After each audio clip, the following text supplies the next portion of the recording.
almost time for June favorites. The summer's already going by pretty fast, so let's hope that I can get out there and go swimming soon. I really, really want to.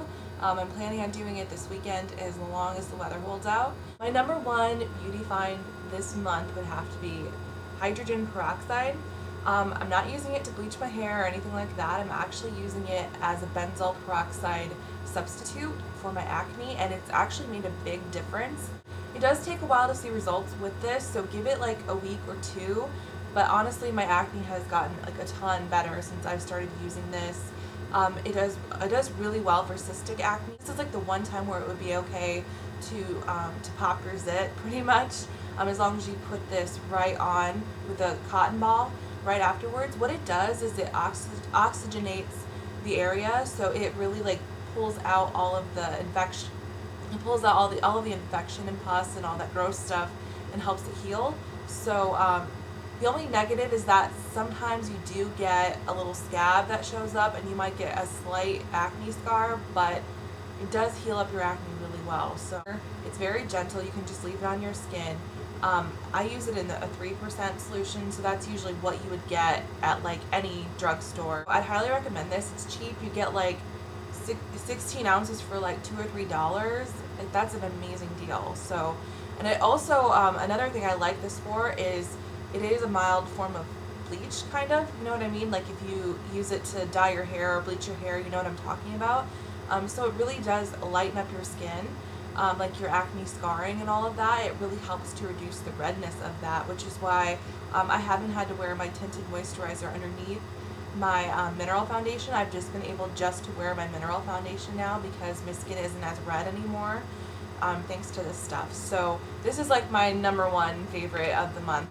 I'm going to leave a thread to acne.org. They kind of talk about the pros and cons of using this, so you can decide if it's right for you. I wouldn't recommend holding it on acne for very long, because what will happen is it will bleach your skin. Like your acne will turn like a bright white shade. It'll look kind of freaky. It'll look like it's a whitehead, but it's not.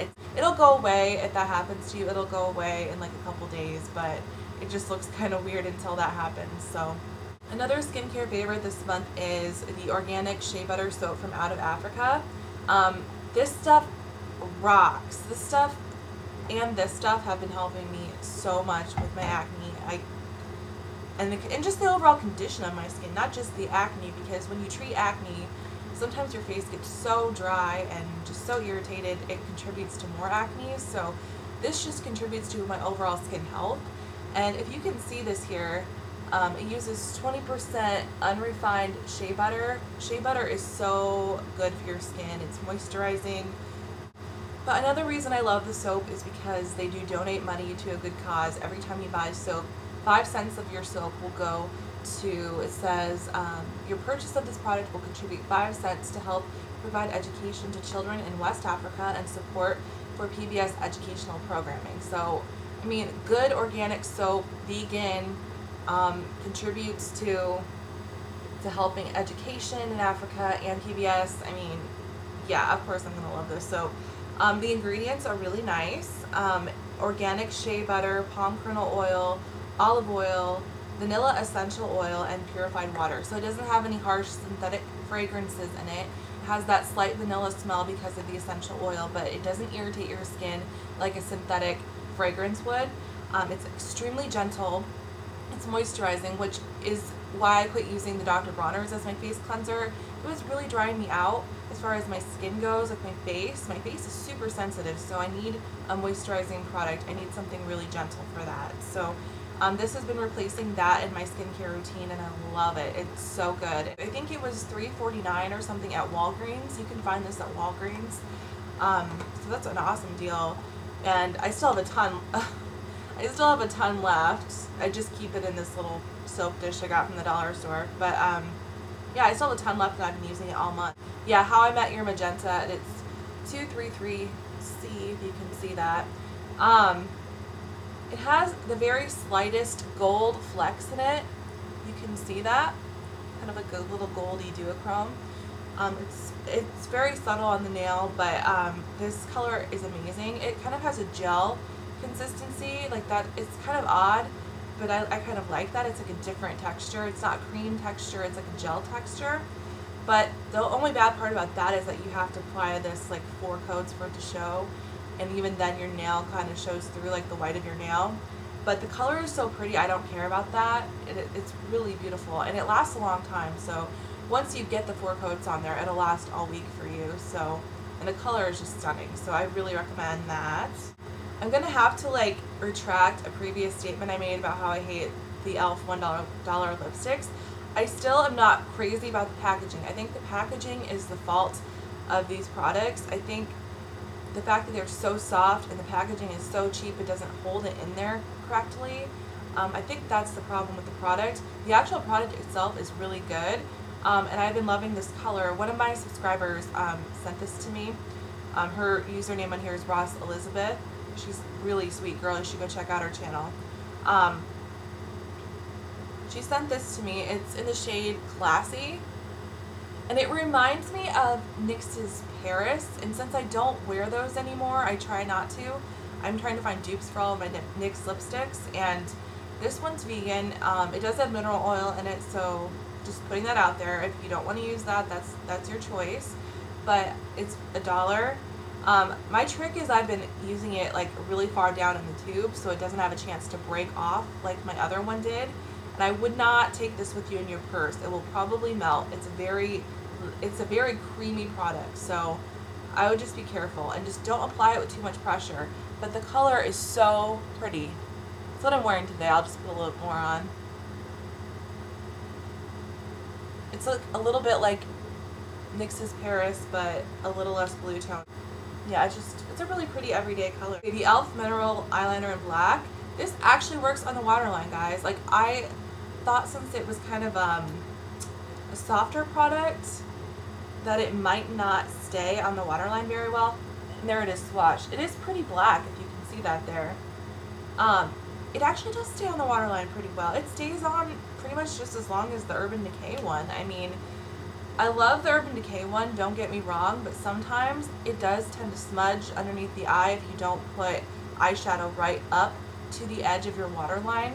So that's what I do when I wear it, because my skin's so oily, it does tend to smudge towards the end of the day down on my lash line, my lower lash line. So yeah, it's not, if it was cheaper, I would definitely not complain as much, you know. It wouldn't bother me, but it's like $17, so they need to fix that. I don't know, but maybe it's just me. Maybe I will try wearing like an eyeshadow primer underneath. Maybe that'll help keep it from budging. I don't know. If you guys have any tips and tricks for that, let me know. It's very soft and easy to use, and it's $3, not 17. So I definitely have been using this a lot more, and it will help my Urban Decay one last longer. So I've been starting to develop eyeshadows for further on down the line with my makeup line, and I've been loving, I call this color Tiger Eye, and it's what I'm wearing on my eyes today. It's like a goldeny brown, like bronzy color, and it's perfect for summer, and I formulated it to be very pigmented. Kind of has a little taupiness to it, so, but it's just a really gorgeous color. And I called it Tiger Eye because Tiger Eye is a mineral. Like, Tiger Eye is a rock, like a golden brown rock that I used to collect rocks, so I'm sorry, I'm kind of a geek about that, but that is the color. I just put it in a clamshell. But wearing that just as an all over lid color all month, and I really love it, and it lasts a long time. I'm loving Urban Decay's Twice Baked. It is like a brownie color, like the dessert brownie, and it has some gold glitter in it. But like a lot of Urban Decay eyeshadows, like I think Midnight Cowboy is like chunky glitter. This is very fine sparkle, like shimmer, so it doesn't have any fallout issues like Midnight Cowboy does, from what I've heard. And the color is gorgeous for the contour and the lid, depending on if you want to do a smoky look, and it's right there. Very beautiful. I have been wearing my Hot House Orchid blush that I made. This is going to be for sale in my store. I'll show you the color in the jar. It is a purple based pink. It is extremely bright. This would be like Barbie pink if there ever was a pink. But that said, I am wearing it today, and you can sheer it out so it doesn't look extremely like Mimi from the Drew Carey show. It doesn't look like that, no. I just use a fluffy brush with it, like the e.l.f. complexion brush, and if you get too much on, I just buff it out with a kabuki brush, and you're good to go. That's the thing with my products, they are very pigmented, so you do want to build up slowly. It's not like some products where you have to really scrub your brush on to get pigment. Mine are very pigmented, so I will show you what it looks like swatched. And this would be like full opacity, what it would look like. Oh yeah, bright. And this is a matte color, so it doesn't have any shimmer in it, which makes it more wearable to me. And I've been loving this coral blush that I made. This one is the shimmery one, so if you don't like shimmer, I'm sorry, but it's really pretty. I had this beautiful mica I just had to work with, so forgive this love of sparkle, but...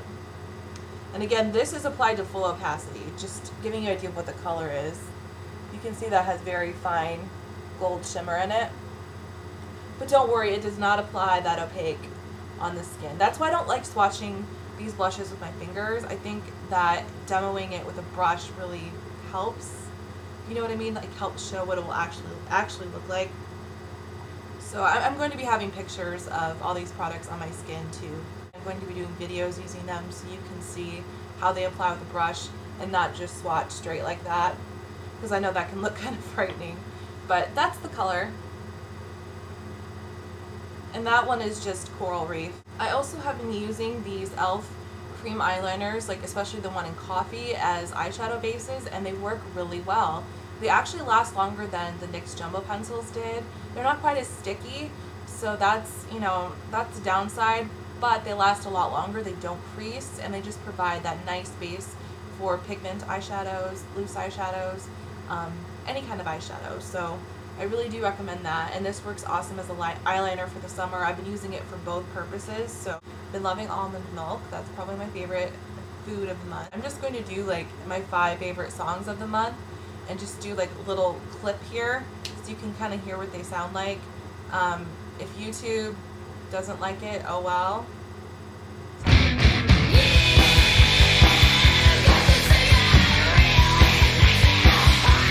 There's a place I must go. There's a place I must go. It's not a place I have seen, but I'll get there in a blue dream. My high wire dies. I can see all the white. I see through the games you write. Yeah, she's gotta be there. I don't know much about science. My interests don't take me there. So this month I have been reading Harry Potter, Deathly Hallows, trying to get ready for the movie to come out. I'm pretty excited. I'm a big Harry Potter fan, but I don't know, like I don't know why I waited so long to read it. I think it's just because I didn't want the series to end, and it was just so hyped up for so long, I just got tired of it, you know what I mean? I don't know. But I decided to give it a go and read it to get ready for the movie, and I really am liking it so far. I'm about 520 pages into it, and I'm not done yet by a long sight. There's like 700 something pages in that book, so. But that's what I've been reading this month. Really love it. Of course, you know, if you haven't read Harry Potter, you totally should. I think the books are way better than the movies, in my opinion, but movies are good too.